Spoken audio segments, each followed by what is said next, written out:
Hello and welcome back to Sportic, as today we'll be going through an early prediction and tier list of the 2024 European Football Championships. It will be, once again, a quick fire tier list with limited research. I'm going to be honest, I haven't researched any of the teams. I'm just going based off my knowledge and hoping that that'll be enough. So it's going to be very original, very straightforward, very straight to the point rather. And we'll see how we go. There's 24 teams. As always, we've got the S, A, B, C, and D tiers. And of course, as the tiers go down, so do the nation's chance of winning the European Championships. The purpose of not researching is just to make sure that I can test myself and have a very authentic prediction video and not try to look into the ins and outs too much and rather just go with my generic knowledge of the teams and don't make it too official. So I hope you guys enjoy and let's get straight into it. I'm using someone else's tier list on the Tier Maker website. I'll put a link in the video right now if you want to play along or make your own tier list. The person who made this video put Wales, Israel and Georgia as the teams to make it out of the remaining playoffs and qualify for the final tournament. We'll see if that comes to fruition, but we're going to act as if these teams will qualify. So without further ado, let's get into Wales, the first team. It's the post-Bale era. Brennan Johnson is their star player. Ben Davies. A few solid Premier League players, but also a few players who are also in the lower level of football. So it'll be interesting to see how they come up against better teams. And to be honest, they have to go in a D tier. This is not the 2016 Wales team. Of course, next up we got Israel and got a couple solid players, including Solomon from Tottenham, and his name is escaping me now, but goalkeeper from Red Star Belgrade, who made a record amount of saves in the first group stage match against Man City. So a couple players they can rely on, but D tier they go as well. Not enough experience, not enough talent. Georgia, I'm going to be honest, the only research I did for this video was to make sure that this logo, emblem, whatever, crest, was Georgia's because I've never seen this before. Quaradonna, the GOAT, he's pretty good, isn't he? So, just kidding, he's amazing. So, that alone is not going to be enough for Georgia. I'm not too familiar with any of the players unless I was to stumble upon their list, which I have not done because I'm not researching anything. But D tier. Probably, let's put them above Israel just because I know they have the GOAT on their team. Croatia, a consistent, amazing team who haven't done all too well in European Championships. However, at the World Cup, a bigger stage, there's no doubting their talent. That midfield's amazing. Kovacic, Modric, Brozovic.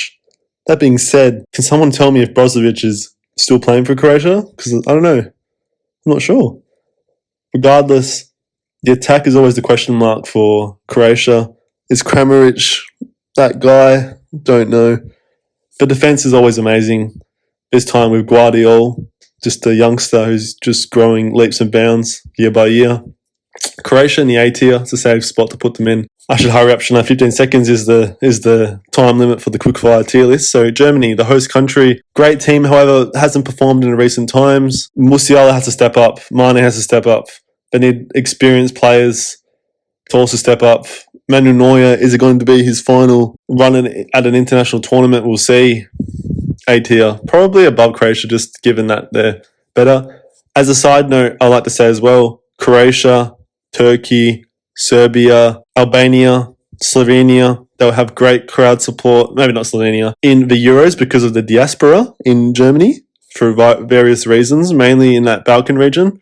And, watch out for that. It might seem like a home game at times for these countries. All right, Romania, the underdog. The people are rating Romania. I do know that a couple players came out and Dragusin, excuses for pronunciation, unless that was correct. He's showing out and now plays at Tottenham. So that alone, you got a star player there. C tier.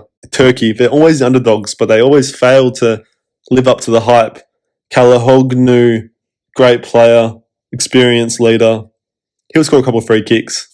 That's about it. C tier. France, the favourites. Mbappe, the GOAT. Haven't won a Euros, has Mbappe yet. I was thinking just then, how many times they won the Euros? Maybe back in the day with Platini. That rings a bell. S tier. S tier. Has to be S tier. Just want to break my rule quickly. When you think about a team, you can literally name 22 players that play for France consistently. I'll just go I'll show off some ball knowledge. Starting 11, straight into it. My Nana goalkeeper. Left back, Theo Hernandez. Let's assuming they're playing a 4 at the back. Centre back, Super Camano. Jules Koundé at right back.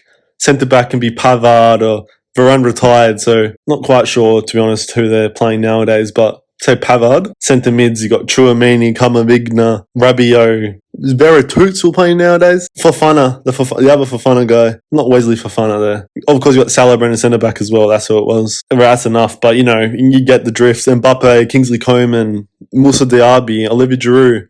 So many star players. All right, they're the favourites and they should be. I'm not saying they're going to win, but they deserve that spot. Italy, defending champions. Been a bit of a weird last 2.5 years of international football for Italy. However, they are an amazing team and do deserve an A spot, but I'm going to put them below Croatia because they haven't proven to be amazing yet. However, I think I might eat my own words because those younger players have become a bit older, more experienced. Chiesa now 26. Nicolo Barella, I think he's 27, 28 years old now. They're not young anymore. They are young, of course, in relative terms, but they're not inexperienced no longer. And they can step up in those missing spots of Chiellini and Bonucci and whoever else has retired since. So Italy is actually quite an experienced team, believe it or not. Obviously, they're champions, but people are thinking there's 20-year-olds playing for them. There's actually not. Serbia. I have a lot of Serbian fans on the channel. I don't know, fans, subscribers on the channel because of the Djokovic videos and the Jokic videos. And I might get a bit of a hate in the comments, but Serbia have been poor since the World Cup, to be honest, and barely scraped through automatic qualification, even losing on the final day against Bulgaria, putting them in the C tier just to expand a bit. I'm breaking the 15-second rule in most of the teams today. I'll try to be a bit faster on the back end. However, Serbia do have stars, and they can show out if they're playing well. Of course, Tadic, Milinkovic-Savic, Mitrovic, these are all stars, and perhaps the two latter players, they can step up given how they've been playing under a lot of, I want to say pressure, but people are now putting them into a different level, playing for Al Hilal. It's actually a big deal, believe it or not. So watch out for Serbia. As always, they always have a high potential, but they always manage to hit their floor. We'll see what happens this time. A tough group with England, Denmark, and Slovenia. Portugal. I predict that Portugal will win the Euros, and that is my prediction. I will put them below France. No, I'll put them above France. This is my video. I make the rules. All right? Take that, haters. Just kidding. I just have something about Portugal this year. I reckon they're due. And it's not to do with Ronaldo. Okay, it might end up being like Ronaldo's final big trophy, blah, blah, blah. But the team's just, I think they can mesh well. I wouldn't think it would happen under Roberto Martinez, but I think it will happen. Bernardo Silva, Bruno Fernandes, Ronaldo, of course, getting into some form into his 40th year of his life now. Leao has recently gone into form again from AC Milan. Amazing players all around. Cancelo. I don't have to list any more players. Everybody is amazing. Ruben Diaz. Okay, that's enough. Sportic. All right. Portugal are my favourites to win. Similar to how I said Atletico Madrid are my dark horses. That doesn't mean Atletico Madrid will win the Champions League. However, I do rate these two teams in similar ways. All right. Denmark. Haven't shown that quality that they had at the last Euros since those Euros, to be honest. However, a good team, a solid team. Of course, you got Eriksen as always, but now you got a striker you can depend on, Rasmus Højlund. And because of that reason alone, strikers win you matches on the big stage, on tournament matches. Because of that, the first team to be put in the B tier is Denmark. Czech Republic, solid team, and actually well made for Euros. Like, they don't qualify for World Cups, but Patrick Schick, that Afro guy in the midfield, old mate from West Ham, Thomas Souček, solid team. Vladimir Kufal at the right back. The Czech Republic boys playing for West Ham. You know what? I don't know if Serbia, probably in between. Czech Republic, I reckon they deserve to be here. Spain. Spain's a weird one. They have just this weird collection of players. They don't seem okay. Sergio Busquets has retired from international play. Jordi Alba has retired. These Inter Miami boys. What I'm trying to say is that they weren't really favoured in the Spanish team, and there was a bit of a thing like, why are these young Spanish players being played when you should be playing the best of the best? International tournaments are for the time for the best of the best to play. Regardless, Spain are performing relatively well in international tournaments. A solid team all around without having a real star. The best player is probably Morata. I know Morata gets a lot of hate, but it might be Morata. I know you got Pedri and Gavi if they're fit, but they do lack stars. I believe you do need stars to win big tournaments, but out of respect, I will put them in the A tier, albeit at the bottom. Netherlands, they just can't crack the code of winning an international trophy. It's now or never for the Netherlands, and because of that, I reckon they might be a bit of a dark horse because De Jong, Van Dijk, De Jong's very young, obviously, Van Dijk. Who knows, it might be Van Dijk's final Euros where he's at the top of his game. A tier for the Dutch, below the Germans. All right, Belgium. It's going to be no Courtois for Belgium. Thibaut Courtois has had problems with the Belgian FA, and that'll be interesting because you've got a good backup goalkeeper in Casteels from Wolfsburg. And of course, you've got De Bruyne, who seems to be getting to form again after his hamstring injury. And you've got stars like Jeremy Doku, Lukaku, Tillmans. Tillmans, I'm not sure whether he's worthy of being called a star, but whatever. We always say it's their last chance, but it probably is their last chance to do anything major at a tournament. Their best run was that bronze medal place at the 2018 World Cup. But Belgium, B tier. That's quite controversial, but they just probably passed it. De Bruyne is still as good as ever. But the rest of the team is just a bit messy, isn't it? We've got Switzerland up next, another logo which is rarely seen for their team, which I have seen before, but it is rare. I rate Switzerland. They're always dangerous in international tournaments. However, they always collapse when they're really first tested, let's be honest. You've got Akanji, Xhaka, is Shaqiri playing? Don't know. Mbolo, Jan Sommer. World-class names, and you have to put them in the B tier. They're probably worthy of being above Serbia. So let's put them in the B tier. Hungary. These are my dark horses on a lower level. And when I say dark horses, I think they go somewhere at the top of the B tier. That might mean a quarterfinal run or something like in this category, this stage of the tournament.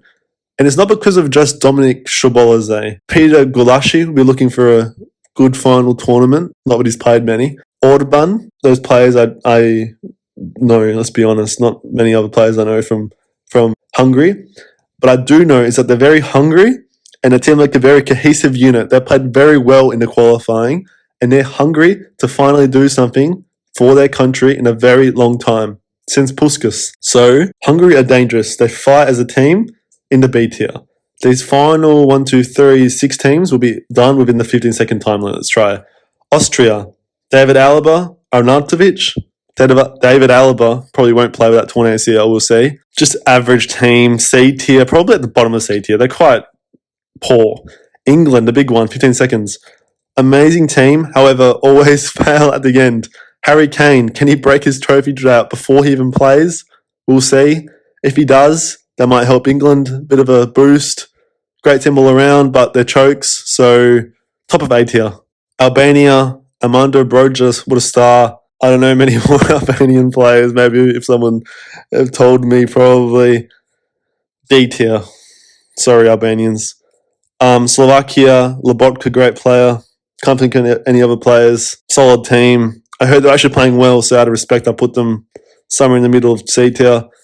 Scotland, McTominay, McSauce, the star, John McGinn. Those are two quality midfielders and borderline stars if you're talking about this current form in the Premier League. So watch out for that midfield duo, even though McTominay regularly plays a centre-back for Scotland, but that always changes up. That's a pretty cool pick. I reckon I might put them next to Slovakia, somewhere there probably. Slovenia have a pretty new, young, aspiring team led by Benjamin Šeško. I'm just not sure you pronounce that. What can I say? I haven't watched enough of them. They have a pretty tough group with England, Denmark and Serbia. Always you can qualify as the third place team, but it will be tough. I'll put them at the bottom of the C tier. Albania got done dirty. Oh, God. All right, let's have a look at this list. Portugal are my favourites. I have no problem putting them there, even though I don't have a problem if someone puts France above. My point is that watch out for Portugal. Treat them like true favourites because they're always treated somewhere in the middle of this A tier. However, I'm spoiling the script. They will win the 2024 Euros. Sue me, UEFA. I'm just looking now. Maybe too many teams in the A tier. I might drop one of these teams. Let me think. Spain going down. Let's have a big, we've got two big teams now. We've got Belgium. Yeah, I like that. What does this mean then? You got 16 teams in the round of 16. 1, 2, 3, 4, 5, 6, 7, 8, 9, 10, 11, 12. Yeah, fair enough, 12. And you got 4 crap teams in the round of 16. That's the cutoff. Serbia's making the round of 16. Congratulations on Serbia. Turkey, you're making it. Scotland, you're making it. Slovakia, you're making it. Everyone else is getting knocked out before. Bad luck to everyone else. I just leaked the script of the 2024 European Championships. Is there any point watching? If you're a Portuguese fan, probably. If you're an England fan, turn off the TV. Don't go to any of those beer gardens. It won't be a fun summer for you. That includes for these guys as well. I guess if you're perhaps a Hungary fan, it'll be nice to watch the team win. Enough jokes. I think this list is quite fair. There's not a lot of crazy picks, perhaps to Portugal, but Portugal, people are rating them this year. I reckon that's fair. What do you guys think? As always, the link will be in the description and in the cards, on the info cards in the video. So let me know, what do you guys think in the comments as well? Play along. As I said, I think this is a fair list. Until next time, peace out.